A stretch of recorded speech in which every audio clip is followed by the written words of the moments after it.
I'm here with head coach John Harrington. Coach, you just tied number 9 Ohio State 1-1 and ended up winning in the second overtime on 3-on-3 play. What do you think about these new overtime rules with the 3-on-3 play and how your team came out with the win in that overtime period? Yeah, I was we were waiting, for that first 3-on-3 to happen. We had gotten into overtime with Duluth, and lost the overtime in the 5-on-5, and so this was the first time we'd been to 3-on-3, and we had practiced it a little bit, but it's a different situation when you get in a game and you've played already 65 minutes, and I think the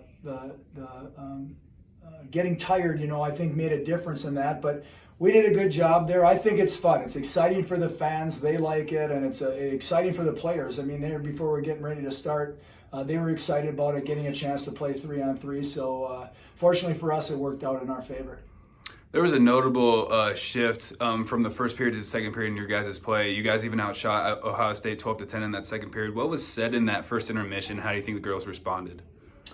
Well, we talked about it was a tight game, and it was important for us to come out and establish ourselves and to play with some pace. And I think one of the things we had talked about was just playing it minute to minute, and not looking at it as a 60-minute game. And I think our girls really took that to heart in the second period. We had some good shifts. We got some momentum on the power play. We didn't score, but we got some shots, but it gave us some momentum. And I thought we really had people moving, and we possessed the puck well, and it gave us some chances.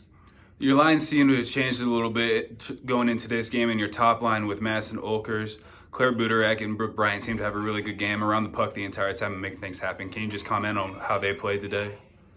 Yeah, well, we looked at our lines. We had been struggling to score goals, and we just thought, looking at the statistics and stuff, that we needed to make some changes, that we couldn't leave it the same and hope that it worked out. And we put those three together, and, Claire Buderek is, for the first part of the season or anyway, has been our kind of best 200-foot player playing defense and offense, and she showed that again today, her value to us. But yeah, those guys have been wearing some old pink jerseys out to practice. They've been the Pink Ladies and the Pink Ladies line. So they had a good night tonight and got some things, got us that first goal and got us on board there. So we're excited for them, and we hope we keep that play tomorrow.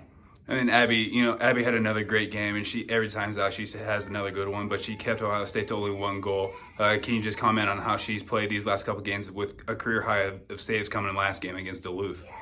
Yeah, well, that's Abby Levy. That's how she plays. I mean, she gives us a chance, and our team knows that, and we don't want her to have to make that many saves, but boy, she comes up big for us, and she did a good job, I think, today, not only of making saves, but then clearing rebounds, like steering the rebounds to places where they can get a second and a third chance. So she's done a great job for us. I mean, she showed it last year, and she's played that way this year. I think, a couple of her early games here against Minnesota and Duluth, that we weren't probably playing as a stingy defense as we needed to play in front of the net. I think we did a little bit better job of that tonight, but Abigail had another strong game for us.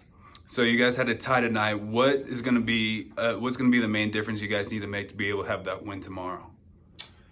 Well, I think we just got to go out and understand that it's a new game. I mean, that we're going to really enjoy this. It was our first win, or winning the game anyway, and of this year in the league. So we're excited about it. But we're going to come back tomorrow morning, look at a few things we did well on tape, and look at a couple of things that maybe we can improve, and then we have to start over. It's going to be a clean slate. I think their team is going to come back with some resolve, and they're going to come back harder and try to get a win themselves. And we've got to understand that we can't be satisfied with what happened tonight. Thank you, Coach.